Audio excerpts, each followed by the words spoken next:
আসসালামু আলাইকুম। আজকে আমার শালি এবং ভাইরা দুজনে আমার বাসায় বেড়াইতে আসছে রোজার দিনই। তো তারা অনেক ক্লান্ত, জন্য শুয়ে সময় কাটাইতেছে। এদিকে আমার বউ তাদের ইফতার, রোজা মাস তো তার রোজা আছে, তাদের ইফতার রেডি করতেছে। তো ইফতারের জন্য বুরিন্দা বানাইতেছে। আচ্ছা, তুমি এটা কী করতেছো এগুলা? দেখো না, বুন্দিয়া বানাইতেছি। বুন্দিয়া তো বানাই ভাই, তোমার তো নিজের বোন, আমার কেউ আসলে তো বানাইতি না। কেন, তোমার কেউ আসলে আমি বানাই না? হুম, বানাও তো, এইভাবে যত্ন করি তো আর বানাইতি না। আমি সবার জন্যই সব কিছু যত্ন করেই করি। ওর তো নিজের বোনের জন্য আসলে ও নিজের মতো করে বানাইতেছে। বুরিন্দা বানাবে, এরপর কি বানাইবা? পেঁয়াজু বানাবো, চপ বানাবো, বেগুনি বানাবো।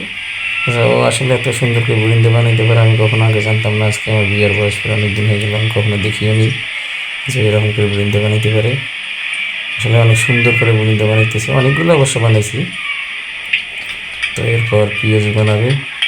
তাছাড়া এদিকে আমার শালি আসলে রোজা আছে, তো যার কারণে শুয়ে ঘুমাইতেছে। ও এগুলো কাজে হেল্প করতেছে না, একা একা সাদিয়ে এসব কাজ করতেছে।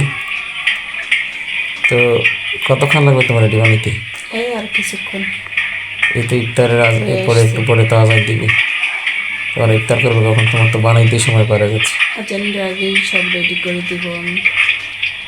ও, বুড়িন্দে বানানো তো শেষ না? হ্যাঁ, পেঁয়াজ আবার কখন বানাইবা? এখন। ও, পেঁয়াজের কি ডাল তুমি ব্লিন্ডার করছো? হ্যাঁ, ও, করে রাখছি। তুমি এগুলো কই থেকে বানানো শিখলে? আমি এদিকে আবার ও পেঁয়াজ বানানোর জন্য সব কিছু রেডি করে রাখছে, এগুলো আবার মাখাইতেছে। ও ডাল ব্লিন্ডার করছে, পেঁয়াজ মরিচ এগুলো দিয়ে সবগুলো মাখাইতেছে। অলরেডি রেডি হয়ে গেছে, এখনও পেঁয়াজ ভাজতে যাবে। তো আসলে ও সব কিছুই করতে পারে, আমি আগে কখনো জানতাম না বা এভাবে আগে কখনো বানাইও নি। আচ্ছা, তুমি আবার পেঁয়াজ বানা শিখলে কবে? আমি এগুলো অনেক আগেই শিখছি, আমার বাড়ি থাকাতে, তবে আমার একটা আপার কাছ থেকে। তবে পেঁয়াজও কিন্তু আমাদের বাড়িতে সবাই বানাইতে পারে, আমাদের কিন্তু হোটেল আছে জানো। দেখছি তো, তোমার চাচার হোটেল।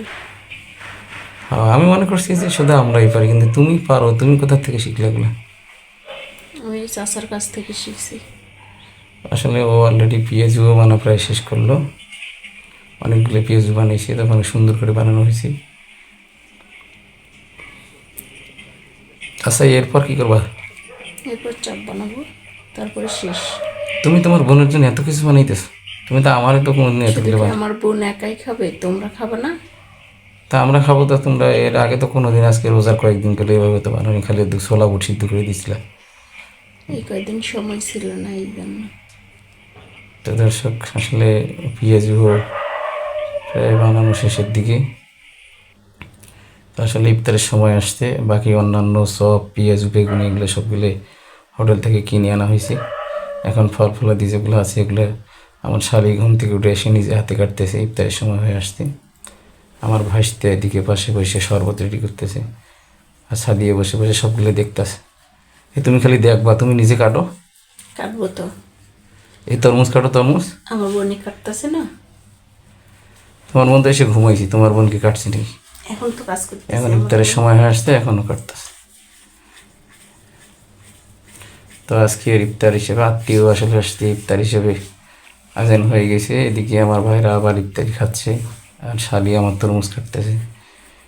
ফল ফল কাটছে অনেকগুলা, মালটা, আপেল, খেজুর, পেয়ারা, তরমুজ। এদিকে আমরা বুট, মুড়ি, ছোলা এসবগুলো একসাথে মাখাইছি। তো এদিকে আজান হয়ে গেছে, আমরা সবাই ইফতার করতেছি। আসলে গরিব মানুষ তো ভাই, গরিব মানুষের ইফতার তো। এদিকে সবাই ইফতার করতেছে।